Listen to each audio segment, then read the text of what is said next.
Bienvenidos a la nueva era nuclear. Una era de desastre y de disputa. Irán se queja de que nadie cumple el acuerdo nuclear. Europa se queja de que Irán viola el acuerdo nuclear. Lo cierto es que había una vez un acuerdo y que Donald Trump lo abandonó. Y ahora los europeos, en sesión de emergencia, activan el mecanismo de disputa, que dicen es para revivir el acuerdo nuclear, pero más parece que es para darle la estocada final. ¿Por qué es tan importante lo nuclear en esta nueva era?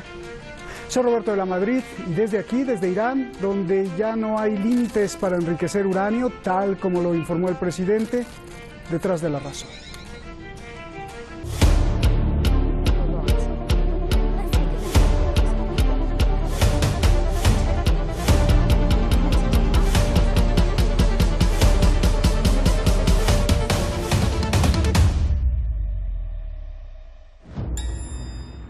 Estados Unidos y las 5 potencias del mundo firman el acuerdo nuclear con Irán. Le prometen levantar las sanciones a cambio de que nunca construya una bomba atómica. I would have never made that deal. One of the worst deals ever made. Never, ever. Llega Donald Trump y dice que el acuerdo nuclear tiene muchas fallas y que no controla nada.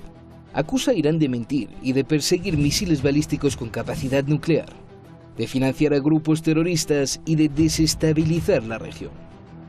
Trump abandona el acuerdo nuclear, restaura las sanciones y quiere un nuevo acuerdo.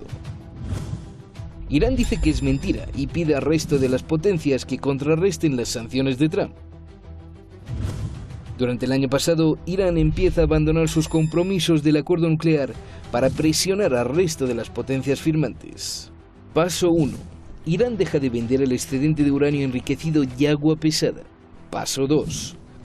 Irán comienza a enriquecer uranio por arriba de lo prohibido por el acuerdo nuclear, a más del 3,67%. Paso 3. Irán activa centrifugadoras de nueva generación que enriquecen uranio más rápido y con más nivel de radiación. Paso 4. Irán enriquece uranio al 5% y más. Activa la planta nuclear de Fordo restringida por el acuerdo. Inyecta gas de hexafluoruro de uranio a las centrifugadoras, con lo que acelera su carrera nuclear. Usa el doble de centrifugadoras permitidas por el acuerdo. Y comienza la construcción de un nuevo reactor en Bushehr. Irán da el quinto y último paso. Con él puede enriquecer uranio al nivel radiactivo que quiera, la cantidad que quiera y con las centrifugadoras que quiera. Dice que si el resto no respeta el acuerdo, Irán tampoco cumplirá sus obligaciones.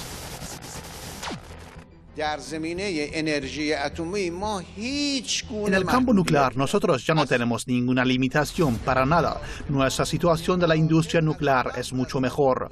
Estamos enriqueciendo diariamente más uranio que antes del acuerdo nuclear. No nos hemos quedado mano sobre mano.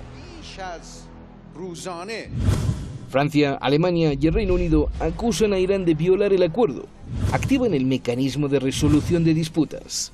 Podrían volver a imponer todas las sanciones de la ONU contra Irán. El Reino Unido está convencido que Donald Trump tiene razón. El acuerdo nuclear fue negociado por el presidente Obama, lo que hace que, desde su punto de vista, tenga muchas fallas. Bien, si vamos a deshacernos de él, reemplacémoslo, y reemplacémoslo con el acuerdo de Trump. Eso es lo que necesitamos ver, y creo que sería un gran camino a seguir. EU is the largest global economy. So why do you allow the United States to bully you around? Because once you allow the United States to bully you, then they'll bully you on the Nord Stream pipeline. A bully, you remember bullies in your high school? They started with the smaller kid. Once you allowed them, or you laughed and encouraged them when they were kicking and beating the smaller kid, hoping that you'll take some favor from them and be in the right side of their heart, then they got to you. That's how bullies behave.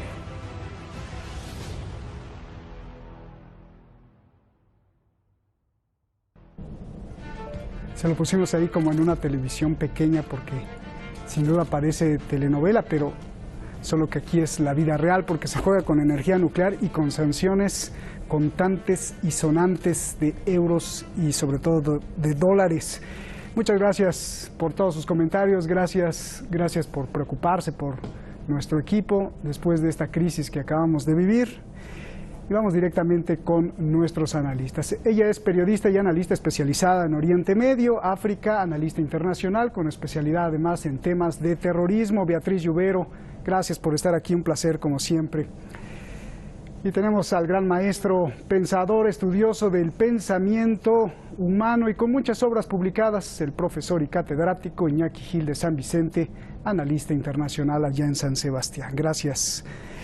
Beatriz, a ver, comienzo contigo y con lo más rápido o más urgente. El presidente de Irán acaba de advertir con fuerza a la Unión Europea por haber activado el mecanismo de disputa contra el acuerdo nuclear. El presidente Rouhani dice que por ahora la vida de los soldados de Estados Unidos están en riesgo en la región, pero si Europa aplica sanciones por el acuerdo nuclear, entonces los soldados europeos estarán también en riesgo. ¿Qué contestaría o qué contesta Europa a esto, por favor? Bueno, efectivamente, como bien has dicho, Roberto, acabamos de vivir un periodo de tensión máxima entre Estados Unidos y la coalición contra Irán.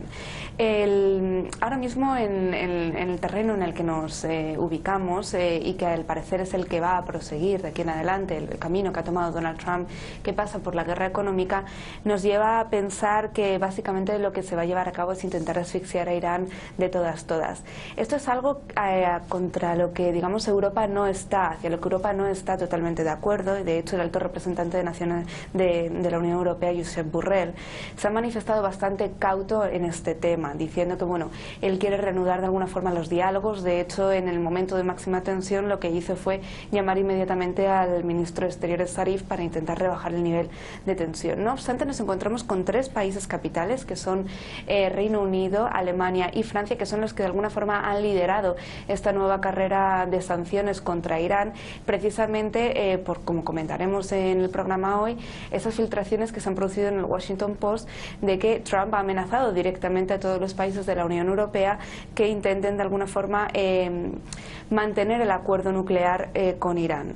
Efectivamente son estos países, Francia, Reino Unido y Alemania, además los que se encuentran ahora mismo en una situación económica, digamos, más grave respecto a la situación económica que han vivido en el pasado. Hay que recordar que Alemania, por ejemplo, ha estado en un momento a punto de entrar en recesión técnica después de 2 trimestres consecutivos en pérdidas. Entonces, digamos que se abre un terreno bastante interesante en el ámbito de la política internacional, de las relaciones internacionales, con una Europa que no quiere decir que sí a todo lo que Trump imponga, pero que de alguna forma hay 3 países capitales dentro de la Unión Europea que están teniendo una posición totalmente sumisa y diciendo sí buena a Donald Trump. Pues sí, los amenazó con 25% de impuestos a los automóviles europeos si no activaban el mecanismo de disputa. Pero antes de entrar ahí, Iñaki, yo quiero que me digas tu lectura. Esto de los soldados estadounidenses en riesgo y los europeos podrían estar en riesgo si Europa hace un mal movimiento, dice Irán, dice ustedes también sufrirán. ¿Qué estaremos viendo? Bueno, estamos viendo una advertencia muy clara que tiene 2 objetivos. Tiene 2 objetivos precisos en estos momentos, ¿no? Uno, demostrar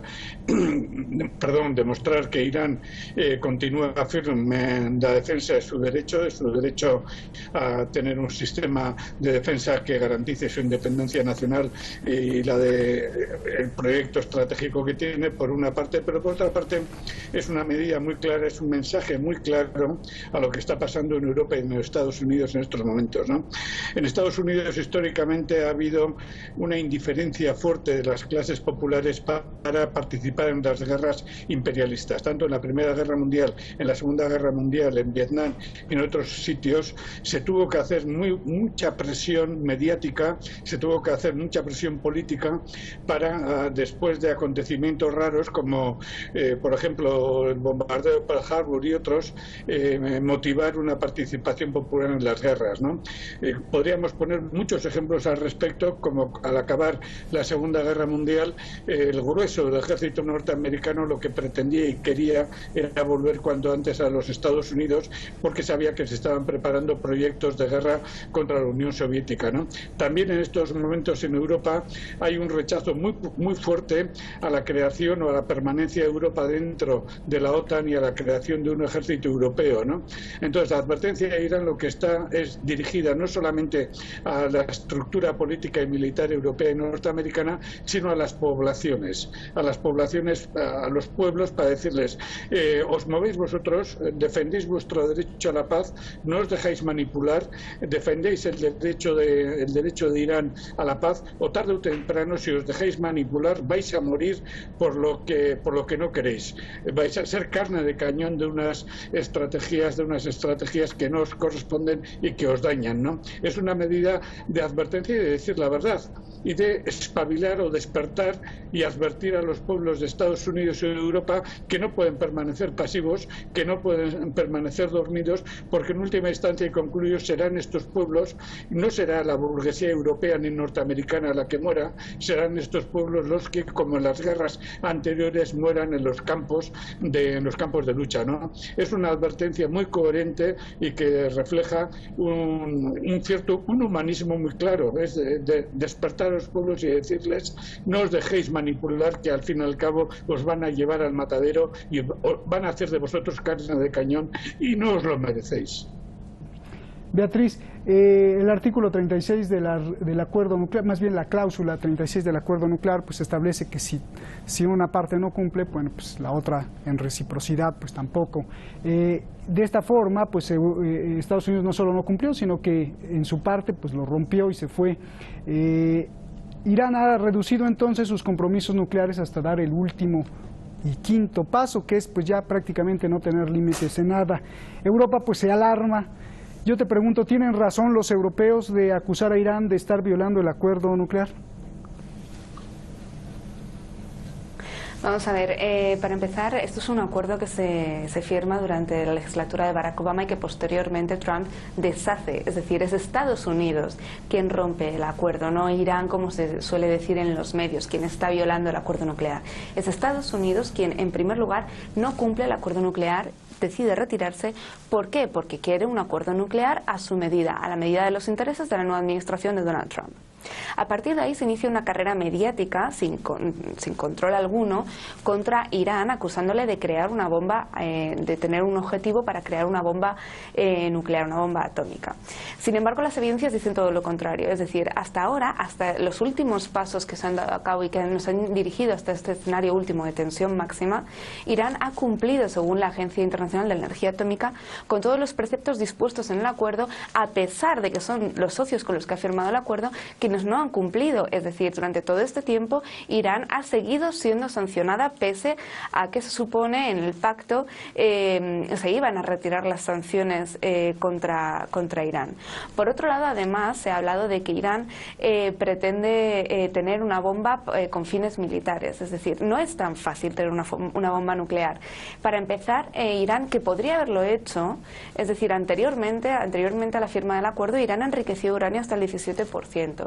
Hay que decir a los telespectadores que hasta el 20% es la fase más difícil para enriquecer uranio. Del 20 al 100% es la fase, digamos, más fácil, y el uranio, pues bueno, ya sí que puede tener otros fines nucleares. Ahora mismo Irán está enriqueciendo uranio al 5% y seguirá con ello, seguirá enriqueciendo uranio, dado que su otra parte, es decir, la otra parte contratante, no está respetando el acuerdo. Por lo tanto, Irán va a seguir enriqueciendo uranio. ¿Por qué? Porque necesita esa energía nuclear, pues bien para ser vendida en el extranjero, como lo está haciendo, y de alguna forma evadir así las sanciones que se le están imponiendo, para vender los excedentes de agua, para vender los excedentes de uranio, es decir, para otros muchos fines.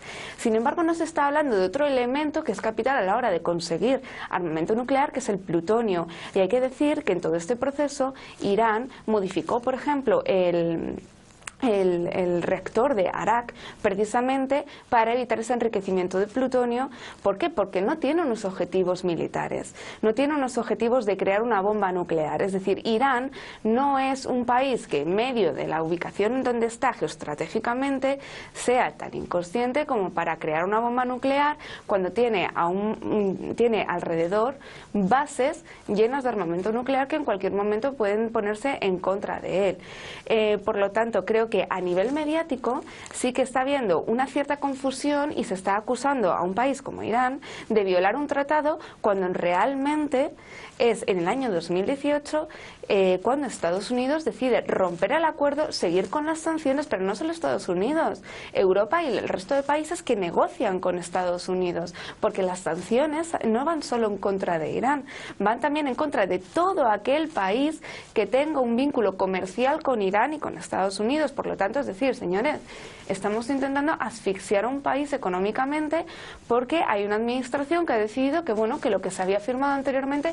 no nos conviene. Pues obviamente en este punto Irán está en todo su derecho de decir: si el pacto está roto, vamos a seguir con nuestra carrera nuclear tal y como la teníamos prevista. ¿Por qué vamos a tener que seguir sometiéndonos a la voluntad de una administración que además ha violado la soberanía en reiteradas ocasiones de otros muchos países y que no respeta el derecho internacional? Me gustó lo del alimento nuclear, ¿no? Me imaginé unos pollitos nucleares con alimento nuclear. Muy buena explicación, gracias, Beatriz. A ver, Iñaki, ¿qué pasará si los europeos llevan el mecanismo hasta las últimas consecuencias y hacen que el Consejo de Seguridad de la ONU reimponga todo el peso de las sanciones mundiales contra Irán? Y lo digo porque he visto signos preocupantes. Por ejemplo, el Reino Unido, Francia y Alemania habían dicho que querían salvar el acuerdo nuclear, pero ahora veo a Boris Johnson diciendo que sí está convencido que el mejor paso sería el acuerdo de Trump. Y no solo eso, Rusia y China en los últimos días le han estado jalando las orejas a Irán diciendo que tiene que respetar el acuerdo nuclear. En vista de todos estos signos, yo te pregunto, ¿es imposible que veamos otra vez las sanciones de la ONU contra Irán? Y en dado caso, ¿qué pasaría? Bueno, no es imposible. Todo dependerá de la evolución de unos acontecimientos que son de una profundidad.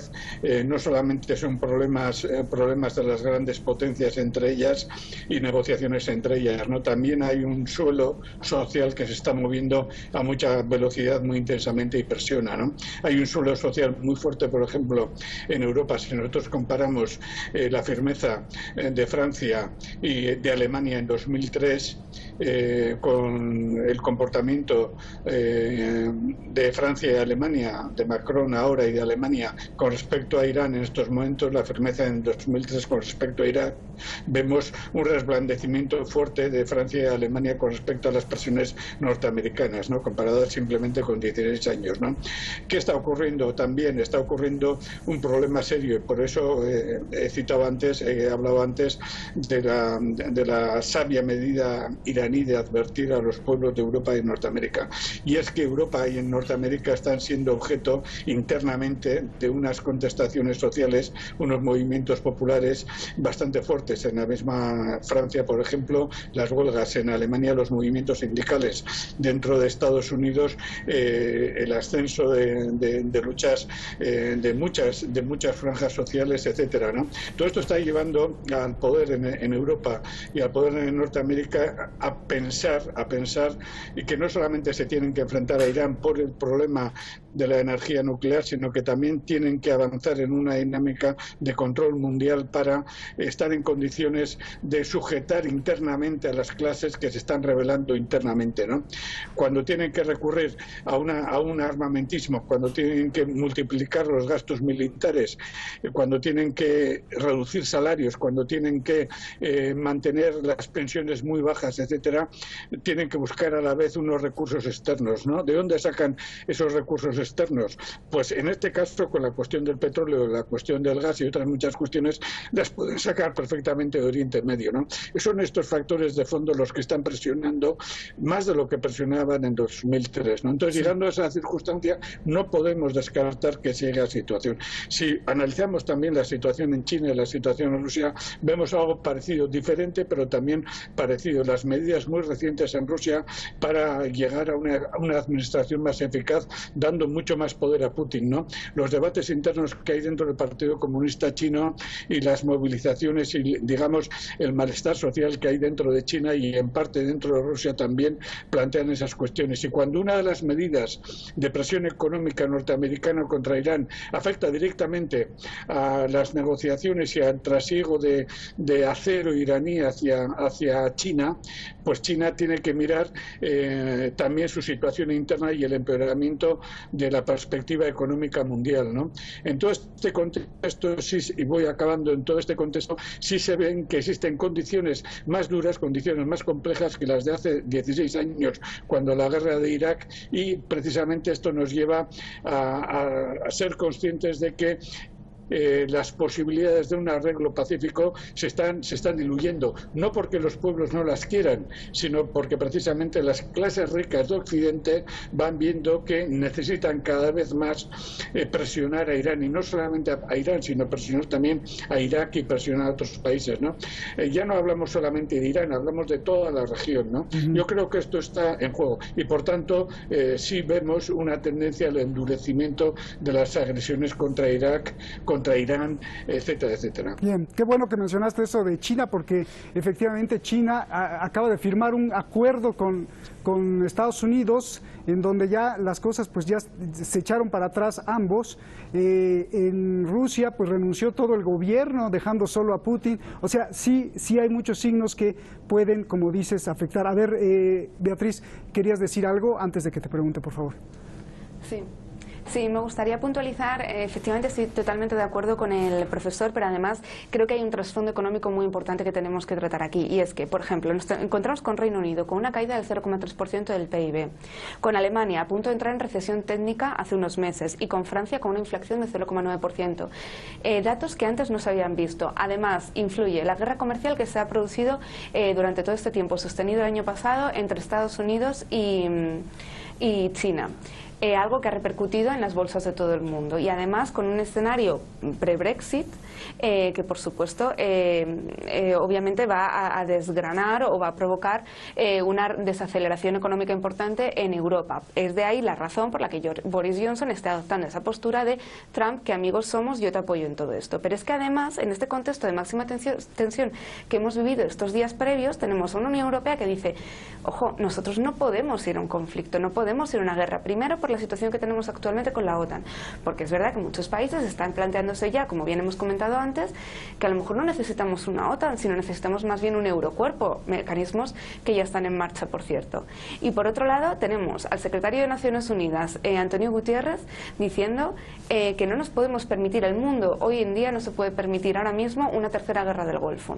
Ante esta situación de máxima tensión tenemos a un presidente que es Donald Trump, que tuitea compulsivamente, que además está sumergido en un proceso de impeachment que le da exactamente lo mismo, y que decide enviar sin previa consulta al Congreso estadounidense a 3.500 soldados a Oriente Medio, y estuvo a un paso de iniciar un conflicto que podría haber desencadenado una guerra de unas dimensiones que no nos imaginamos.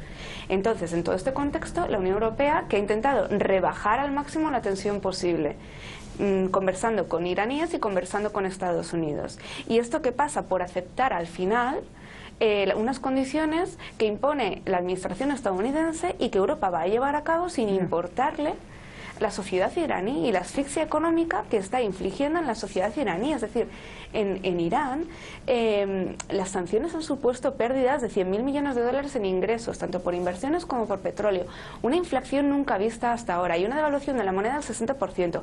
Al final, ¿quiénes son los más perjudicados de todo esto? Pues obviamente los iraníes y la sociedad que hay en su entorno, es decir, toda la región de Oriente Medio. Y parece que es que no importa. ¿Por qué? Porque las situaciones que tenemos dentro de Europa, el contexto económico importa más que las propias vidas de millones de personas. Iñaki, ya nos vamos, 10 segundos, saca tu bola de cristal. Creo que son 60 y tantos días para el mecanismo ¿qué va a pasar? Bueno, yo creo que la situación irá poquito a poquito deteriorándose y de vez en cuando harán algunos esfuerzos, sobre todo partidos y presiones políticas de partidos europeos presionando a sus gobiernos para que intenten dar periodos, digamos, de alargamiento. No me extrañaría nada que por dentro, ya de hecho hay algunos comentarios de funcionarios de Bruselas y funcionarios de la Unión Europea que son los que saben, aparte de las grandes declaraciones oficiales, de que Irán no quiere un endurecimiento, de que en Europa no se busca un endurecimiento y que irán buscando alargar esta situación. Bien. ¿Por qué? Porque es como el juego de los niños de que tienen que echar una peonza al suelo para que gire permanentemente, ¿no? Estamos en esa situación. Muchísimas gracias. Sin embargo, situación delicada, como lo decía Iñaki al principio. Gracias. Gracias, Beatriz. Gracias, Iñaki. Abrazos a los dos. Para mañana nuestros artistas gráficos están diseñando, como videowall, ese que usted ve ahí, el planeta Tierra en llamas, flotando sobre el espacio del destino. De título le vamos a poner El Juicio Final. Ya con esto, pues le digo todo. Hablaremos mañana del juicio que enfrenta Donald Trump, o más bien, el juicio que enfrenta el planeta. Y por eso lo pusimos en llamas, porque lo del impeachment es lo de menos. Lo demás, lo que importa, es el gobierno que reina más allá de Donald Trump, de Macrones o de Putines, Vladimires, claro. Más allá de McDonald's o del petróleo, lo que importa y urge hoy es el reino de la corrupción e impunidad que cada vez más se apodera de todo, incluso de los plutócratas. Mañana los espero. Buenas noches.